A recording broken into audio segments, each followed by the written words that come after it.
Entonces, hermanos, con la ayuda de Dios, vamos a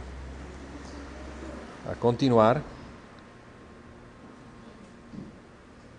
con una palabra que el Señor ha querido darnos para que la recibamos y la guardemos, como es la semilla que debe caer y morir para que dé fruto. Así es la palabra de Dios. La semilla o la palabra es comparada con una semilla que es guardada en el corazón, allí. De la misma manera que la tierra guarda la semilla y la semilla en su tiempo da un fruto, entonces la palabra del Señor viene para eso, viene para transformarnos. A veces nos quejamos porque no vemos cambios en nuestra vida, porque hemos oído y hemos oído y hemos oído y no vemos el cambio conforme a lo que hemos oído.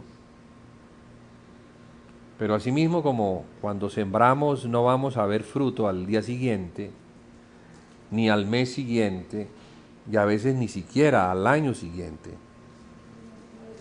asimismo es la palabra del Señor.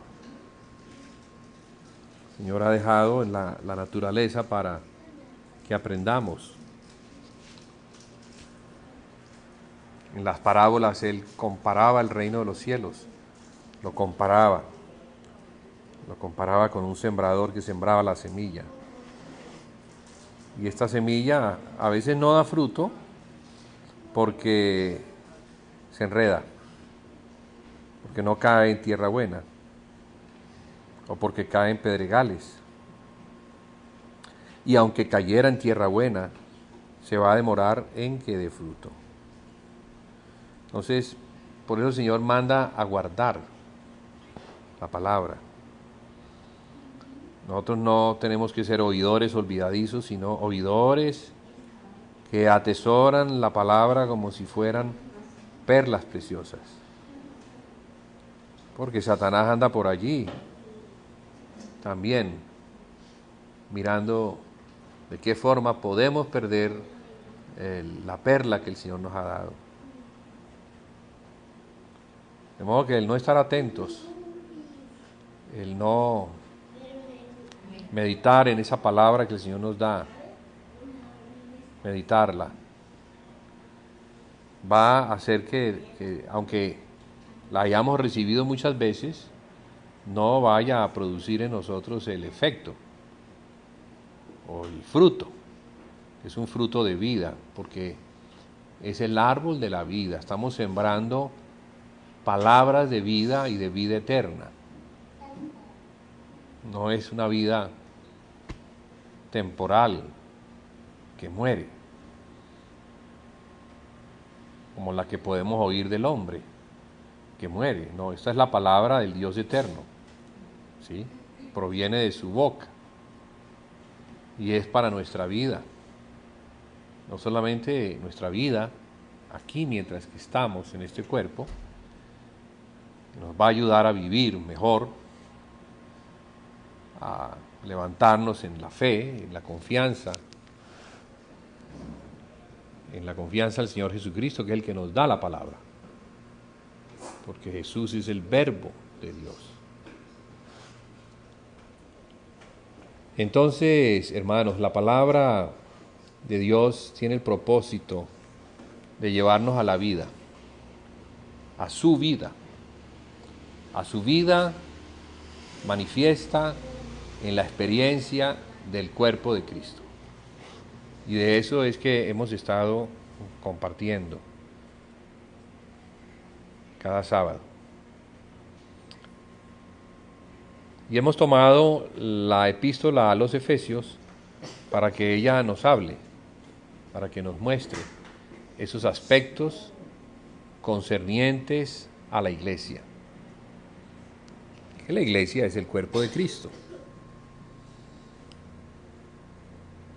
Entonces esa epístola comienza diciendo que Dios nos bendijo con toda bendición espiritual en los lugares celestiales en Cristo, para que fuéramos santos y sin mancha delante de Él, en amor. Y habíamos dicho que bendecirnos en Cristo, como luego los versículos siguientes lo muestran, es ponernos en Él, en el cuerpo, porque Él fue, después de la resurrección, levantado y fue colocado por cabeza de un cuerpo, el cual es suyo. Entonces, si fuimos puestos en Él, o bendecidos en Él, porque Dios nos vio desde antes de la fundación del mundo, nos vio en el cuerpo, nos puso allí. Y así como todo miembro del cuerpo de Cristo se beneficia de participar de la sangre, y al participar de la sangre, de los nutrientes que trae la sangre, o sea, la vida, y los miembros se encuentran fortalecidos por esto, por estar no solamente unidos, sino al estar unidos participar del flujo sanguíneo. Asimismo nosotros, al estar unidos al cuerpo, participamos del flujo sanguíneo de la sangre de Cristo. Porque como es el cuerpo de Cristo tiene sangre, y esa sangre es la de Él. No es una sangre corrupta, es una sangre que tiene la habilidad o la capacidad o el poder de darnos su vida. Y su vida es la vida de resurrección, que es la vida eterna. Entonces debemos dar gracias a Dios por habernos puesto en Él. Y al habernos puesto en Él, pues entonces es muy importante discernir el cuerpo. Es muy importante saber quiénes somos en el cuerpo, para qué estamos en el cuerpo, quiénes son los que están en el cuerpo, qué tienen aquellos hermanos que están en el cuerpo, a fin de que nos beneficien y nosotros también podamos beneficiar. Es para el beneficio mutuo de los unos a los otros, por eso la comunión de unos con otros es la vida práctica del cuerpo de Cristo. Y debe producir beneficio mutuo. La mutualidad es cuando cada miembro tiene un lugar en el cuerpo, lo reconoce y entiende que tiene una responsabilidad de servir a Cristo en su cuerpo. Entonces, estamos para servir al Señor. Y ese servicio es la edificación del cuerpo de Cristo. Porque en la medida que tenemos comunión, en la medida en que nos servimos unos a otros, en la medida en que vamos avanzando en el conocimiento del Hijo de Dios, por esa práctica propia de la vida de la iglesia, vamos creciendo en el Señor. Vamos avanzando en el conocimiento del Hijo de Dios. Entonces, eso no es algo que venga porque sí, eso es algo porque nos ha puesto en el cuerpo. Entonces, si estamos en el cuerpo, no podemos ser miembros enyesados, inactivos, paralizados, como si no existiéramos o como si no tuviéramos ningún interés de prestarle al Señor un servicio. Ese servicio es el mejor servicio que alguien puede prestar a nadie. Es el mejor servicio porque es un servicio que la Biblia lo muestra como de tipo sacerdotal, por la sangre que nos beneficia, primero que nos limpió de nuestros pecados y que nos puso en el cuerpo, ahora nos ha dado un lugar para que junto a Él, que es el sumo sacerdote, que en los cielos está ministrando al Padre, nosotros también hagamos el ministerio delante de Dios, para que estemos parados delante de Dios. Entonces, esto principalmente es para Dios, no es para el hombre, sino para nuestro Padre y Dios, que nos bendijo con toda bendición espiritual en los lugares celestiales. ¿Para qué? Para que nos pudiéramos parar delante de Él santos y sin mancha, porque ese sacerdocio es un sacerdocio santo, porque Dios es santo. Entonces Dios logró en Cristo obtener ese sacerdocio, y por eso Él lo concibió desde antes de la fundación del mundo. Solo que para que se llegara a dar, tendrían que pasar muchos años, muchos siglos y milenios. Porque solo hasta que el Señor Jesucristo murió en la cruz, el velo que se encontraba cerrado se abrió. Ese velo no permitía que por la carne el hombre pudiera entrar a la presencia de un Dios espíritu. Dios es espíritu, el hombre es carne. Entonces la carne tuvo que ser rasgada, partida en la cruz. Entonces imaginémonos lo que estaba sucediendo con el velo que se encontraba cerrado. Ese velo se fue abriendo poco a poco, en la medida en que la sangre iba saliendo y los golpes que le dieron al Señor Jesucristo iban rasgando la carne.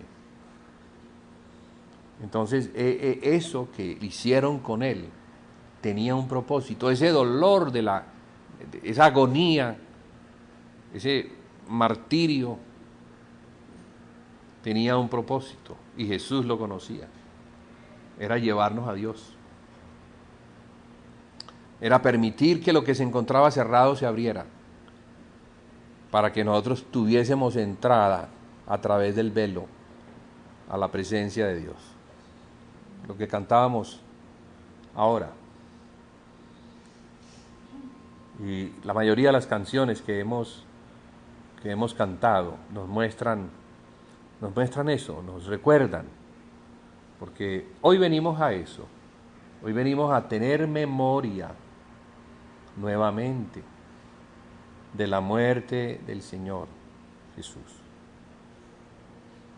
Y la anunciamos hasta que Él venga.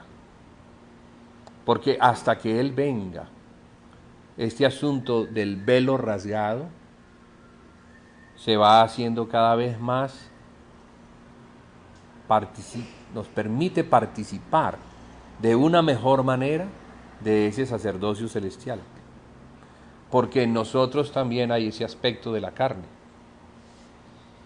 Nosotros también, así como el Señor Jesús tuvo que entregar su carne, rasgar su carne, ponerla en la cruz, a fin de que al ser rasgada Él pudiera regresar a la gloria del Padre por medio de la resurrección, así nosotros ahora. Entonces, todo sufrimiento, todo dolor que no se ha puesto conscientemente en la cruz, que no reconozcamos nosotros el propósito del sufrimiento, porque el propósito del sufrimiento en nuestra carne es llevarnos, ¿a dónde? Llevarnos más cerca de la presencia de Dios Espíritu. Pero como amamos tanto la carne y no queremos que la carne sufra, entonces nos duele y nos protegemos. Y tal vez oramos para que Dios nos saque del sufrimiento, para que la tribulación se acorte. Pero si supiéramos que la tribulación, que los padecimientos, que los dolores nos acercan a Dios, quizás estaríamos más dispuestos a pasar por los dolores de la cruz. Estaríamos más dispuestos a participar de los sufrimientos de Cristo, porque al ponernos Dios en Cristo, nos ha puesto también en un cuerpo que debe participar, no por el cuerpo de resurrección que ya padeció y ya está bien, sino porque nosotros, para poder estar completos en ese cuerpo, debemos participar de los dolores de la cruz. ¿A fin de qué? A fin de que podamos cada vez más cerca, estar más cerca de Cristo y de Dios Padre. Porque dice que es hasta que lleguemos ¿a dónde? Hasta que lleguemos a la estatura del varón perfecto. Esa estatura del varón perfecto, pues que es Cristo. ¿Cómo llegó Cristo a esa estatura? ¿Cómo llegó Él a esa madurez? No solamente una madurez natural, a los 30 años comenzó su ministerio, sino una madurez espiritual, que le permitió a los 33 años y punta poder estar dispuesto a entregar su vida voluntariamente, saber lo que estaba haciendo y entregarla voluntariamente, sabiendo los padecimientos que tendría que tomar por nosotros. Entonces, todo lo que Él hizo tiene un sentido, tiene una razón de ser.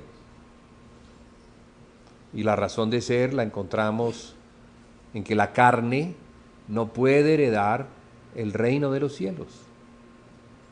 La carne no puede participar de las glorias de Dios. La carne no puede participar de las riquezas que Dios tiene en Jesucristo. No puede.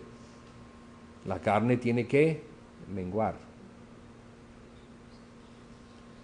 Y cosa extraña, ¿no? La obra de Dios es extraña porque nos pone precisamente en el mejor lugar. El mejor lugar para poner en práctica todo lo que es la vida cristiana en Cristo es en el cuerpo. Porque el cuerpo se va a encargar, el mismo cuerpo se va a encargar, así como el cuerpo humano natural se encarga de sacar todo lo que no es bueno, así lo hace, ¿verdad? Si nosotros nos cortamos, inmediatamente el cuerpo envía la sanidad. Si existe algo que es no es para el cuerpo se encarga de expulsarlo. Entonces el cuerpo de Cristo se va a encargar de expulsar todo aquello que no se encuentra útil para el cuerpo. Todo aquello que en nosotros no es útil para el cuerpo, el mismo cuerpo de Cristo se va a encargar de expulsarlo. Y por eso a veces, ¿qué es lo que sucede? Que no estamos todavía en la madurez para estar en ese cuerpo de Cristo. Y si no llegamos en ese estado de madurez, pues entonces no vamos a resistir la prueba que se va a dar dentro de ese cuerpo, ¿a fin de qué? De llevarnos a Dios, quitando aquellas cosas que dentro de nosotros impiden que estemos en Dios. De modo que es algo muy fuerte. Y solo la sabiduría del cuerpo de Cristo, solo la sabiduría de Dios en Cristo, en el Espíritu Santo, que es el que dirige todas estas operaciones, solo la sabiduría de Dios sabe cómo estamos, qué es lo que sobra de nosotros y qué es lo que hace falta para que nosotros avancemos en ese crecimiento, en ese conocimiento del Hijo de Dios. ¿Qué estaba sucediendo en la iglesia primitiva? La iglesia de Corinto tenía problemas. Los problemas normales que tienen todas las iglesias locales, ¿no? No hablo de las denominaciones, hablo de las iglesias locales, porque Corintio era una iglesia, no era una de las iglesias que había en Corintio, sino era la única iglesia que había en Corinto. No había más, no había sino una iglesia en Corinto. Y entonces allí había hermanos, como los hay hoy. Pero esos hermanos se separaban. Unos cogían para un lado, otros cogían para otro lado, y otros cogían para otro lado. Entonces había 4 facciones. Imagínense, se estaban formando 4 sectas. Allí dentro del mismo cuerpo de Cristo, 4 estaban tomando caminos no hacia la verdad, no hacia Cristo, no hacia el cuerpo de Cristo, sino hacia siguiendo hombres. Y eran hombres, eran apóstoles. Entonces, a veces pensamos que porque seguimos a un apóstol, está bien. Pues sí, no, depende. Está bien cuando seguimos sus enseñanzas, pero no está bien cuando lo seguimos y lo hacemos nuestro Señor. Cuando lo ponemos como cabeza nuestra. Cuando dejamos de seguir en la cabeza, que es Cristo, y comenzamos a seguir a los hombres. Eso es una inmadurez. Esa es una inmadurez. No se ha formado Cristo. No se ha formado la gloria de Dios. No estamos viendo a Dios, estamos viendo carne. Estamos viendo al hombre. Y seguimos al hombre, y seguimos al hombre. Y claro, pues como los hombres son tan diferentes y los ministerios son tan diferentes, pues unos están para que les guste a unos y otros para que les guste a otros. Pero hermanos, eso no está bien. Como Pablo lo escribe, dice, Cristo no está dividido. ¿Acaso Cristo está dividido para que ustedes sigan hombres? ¿Acaso Cristo está dividido? Si Cristo estuviera dividido, pues sí. Pero no, hermanos, Cristo no está dividido. Entonces el problema de ellos es que no discernían el cuerpo de Cristo. Y al no discernir el cuerpo de Cristo, entonces cuando ellos iban a la mesa, ellos ni siquiera sabían cómo era. Ellos no sabían cómo era la cena del Señor. Entonces imagínense dentro de una iglesia a varios hermanos ir a lo que ellos llamaban la cena del Señor, y esta cena, más que la cena del Señor, era un ágape. ¿Saben qué es un ágape, verdad? Es una reunión donde hay comida y donde cada uno trae de su casa, trae algo para compartir.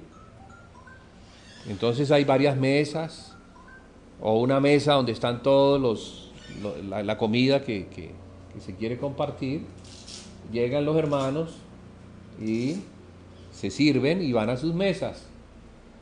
Pero como no se esperaban, como estaban en ese estado como de división, ya había hermanos separados los unos de los otros, entonces no se juntaban, no se sentaban como si fueran hermanos, como si se amaran y quisieran compartir estos alimentos con sus hermanos. No, cada grupo se sentaba. Ustedes han visto eso, ¿verdad? Ah, sí, eso es propio de nosotros. Nos sentamos es con los que consideramos nuestro del llavero, pero no debe ser así. Nosotros debemos compartir con todos los hermanos. En los campamentos hay distintas mesas. Entonces, en el desayuno sentémonos con unos hermanos, en el almuerzo con otros hermanos, a la cena con otros hermanos, y así nos vamos dando a conocer. Y vamos conociendo a todos los hermanos. Pero no nos quedemos arrunchados en el llavero de los que solamente son de mi llavero. Los otros no. Eso es carne. Eso es inmadurez. Es el reflejo de nuestra inmadurez ante el reconocimiento de que esos hermanos hacen parte del cuerpo de Cristo y que en cada uno de esos hermanos hay algo de Cristo que yo tengo que tomar, recibir, porque es bueno para mí, para mi edificación. Entonces, si yo únicamente tomo de 3 hermanos o de 4 hermanos, o a lo sumo de 10 hermanos, pero se me olvida que hay miles de hermanos más, entonces ¿se imagina usted lo desnutrido que estoy? Supremamente desnutrido, porque únicamente estoy tomando vitaminas, las vitaminas que me gustan. Estoy abriendo el menú y únicamente escojo esto, pero las otras cosas no las escojo, no las como. Así no es el cuerpo de Cristo. Entonces, esa era la condición de ellos, ese era el estado espiritual. Y en ese estado, entonces ellos no comían bendición, ellos estaban comiendo juicio. Entonces, qué triste que seamos nosotros el cuerpo de Cristo y en vez de ser bendecidos por Dios, quien nos bendijo ¿en quién? En Cristo, estemos buscando la bendición de la carne. La carne no nos va a dar bendición.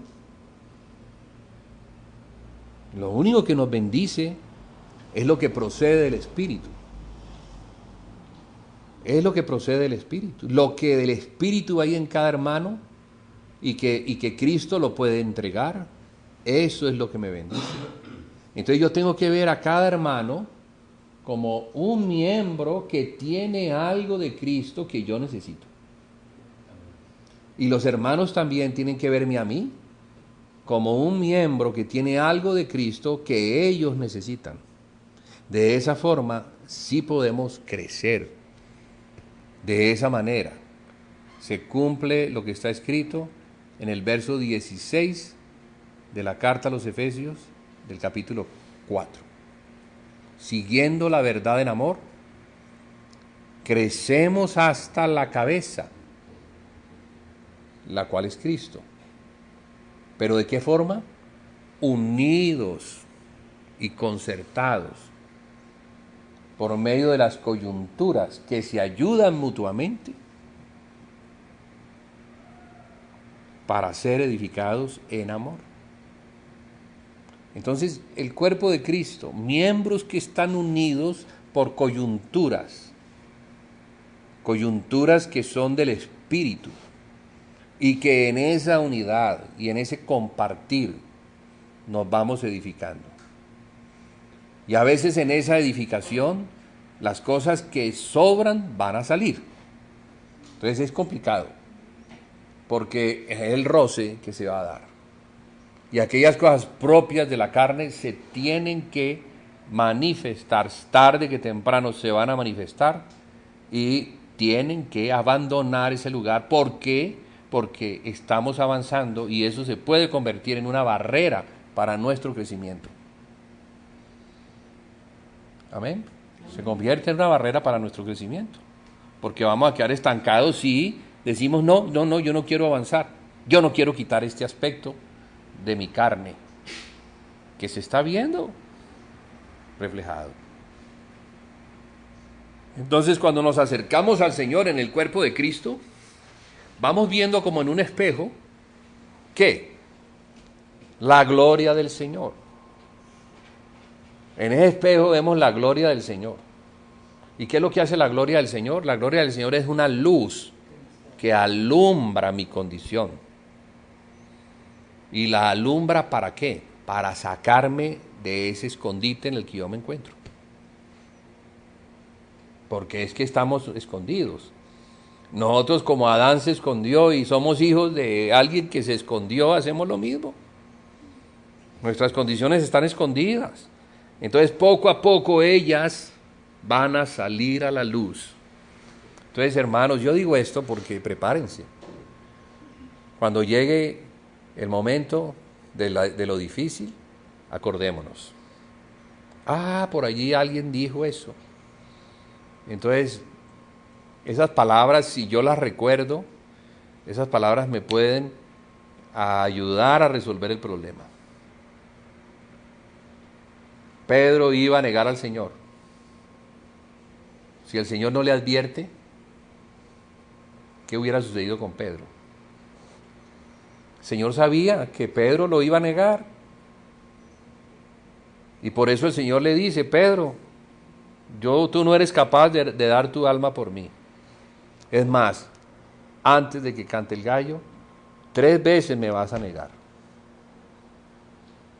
Él no le estaba diciendo eso como provocando que eso sucediera, sino era algo que el Señor sabía porque Satanás lo había pedido para zarandearlo. Y por eso el Señor había orado por él para que su fe no faltara. Entonces el Señor nos advierte, nos dice: eso te va a ocurrir. Tranquilo que eso te va a ocurrir, yo sé que te va a ocurrir, pero acuérdate cuando te ocurra que yo te lo advertí. Y no te lo estoy diciendo como una palabra de condenación, sino como una palabra de esperanza, porque yo voy a estar allí y yo voy a sacarte del hoyo en el que te vas a meter. O sea que el Señor nos saca de los hoyos en los que nosotros estamos. Gracias, porque Él es la luz. La luz vino al mundo, pero ¿cuál es la condenación? Que los hombres amaron más las tinieblas, porque sus obras eran malas. Hermanos, nosotros no somos de las tinieblas. Y no estamos para que nuestras obras, que deben ser reprendidas, las tomemos como mal, sino que las tomemos como el amor del Señor, que debe reprender nuestras malas obras. Pero es para que miremos que tenemos algo malo. ¿Para qué? Para ponerlo delante del Señor como una ofrenda sacrificial. Es que eso es lo que el Señor quiere, que sacrifiquemos delante de Él. La cruz no es otra cosa que una ofrenda viva. Y es la manera en que se adora a Dios. Cuando yo lo entrego al Señor mi condición. Si no, no tendría que entregarle. Si estuviéramos perfectos, entonces ¿qué le vamos a entregar a Dios? Si en nosotros no existiera esta condición pecaminosa, ¿qué le vamos a ofrecer? Le vamos a ofrecer es eso precisamente. Eso es lo que le ofrecemos. Eso. Así como el Señor se ofreció como una ofrenda viva, como un holocausto agradable a Dios, y fue recibido por Dios, y no solamente recibido por Dios, sino que Dios le resucitó de entre los muertos. Entonces también el Señor va a resucitar aquellas cosas que se encuentran muertas, porque son de la carne. El Señor las va a resucitar, y vamos a ver que ya no van a operar más, ya no nos van a dominar, ya no van a ejercer sobre nosotros dominio, sino que el Señor las va a tomar para sí, porque se las hemos ofrecido, y si las hemos ofrecido, el Señor no nos las va a devolver. Son mías, dice el Señor, son de Él. Y a cambio, ¿qué nos va a dar? Nos va a dar la porción de Cristo que tiene reservada para nosotros. Entonces, cuando nosotros venimos aquí a comer del cuerpo y la sangre del Señor, es un intercambio lo que estamos haciendo. Le estamos entregando al Señor nuestra fealdad, le estamos entregando al Señor nuestra cosa podrida, le estamos entregando al Señor nuestra cosa muerta, la estamos poniendo delante del altar para que el Señor de vuelta nos dé lo que está vivo, lo que ha resucitado de entre los muertos, o sea, al Señor. Para que esto opere, el cuerpo de Cristo tiene que mantenerse en unidad. Cuando ya no hay unidad en el cuerpo de Cristo, ya no opera. Ya lo que opera es juicio, no bendición. Entonces el Señor nos anima, nos exhorta, y de muchas maneras nos muestra la bendición que hay al mantenernos juntos y unánimes en el cuerpo de Cristo que Él ha preparado para nosotros, para bendecirnos en Cristo. Amén. Amén. Necesitamos eso, porque si no, entonces ¿qué? No necesitaríamos de Cristo. pero necesitamos de Cristo y el Señor siempre nos va a recordar cuánta necesidad tenemos de Él. Todos los días, todos los días. Ay, Señor, sigo en esta misma condición. Bueno, ¿y por qué no me la has quitado, Señor? Quítamela. ¿Qué responde el Señor? Bástate mi gracia, porque mi poder se perfecciona en esa debilidad. Mi poder se perfecciona en esa debilidad que tienes. Entonces, hermano, hay que cambiar la manera de pensar, porque a veces nos vemos como lo peor, y sí es verdad. Eso es verdad, pero debemos entender por qué. No quedarnos allí como lo peor, sino que lo peor es la ofrenda que le entregamos al Señor para que venga lo mejor, para que la gracia del Señor se manifieste y podamos ver el poder de resurrección de aquellas cosas que en este momento pueden ser lepra en nuestra vida. Amén. Demos la gracia al Señor.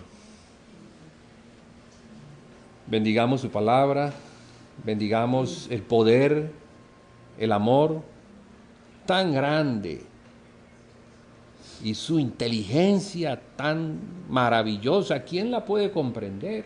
¿Quién puede comprender los caminos del Señor? Extraños caminos, pero perfectos. Cuando nos son aclarados, decimos, pero qué cosa tan maravillosa. Hasta el mismo Satanás queda perplejo. Porque ¿quién podrá entender la mente del Señor? Nadie. Nadie. Pero cuando nos participa de sus misterios, entonces nosotros tenemos la mente de Cristo. Ha habido una transformación. Y esa transformación es el cambio de nuestra mente cuando entregamos nuestra manera de pensar, y ese es un sacrificio vivo también.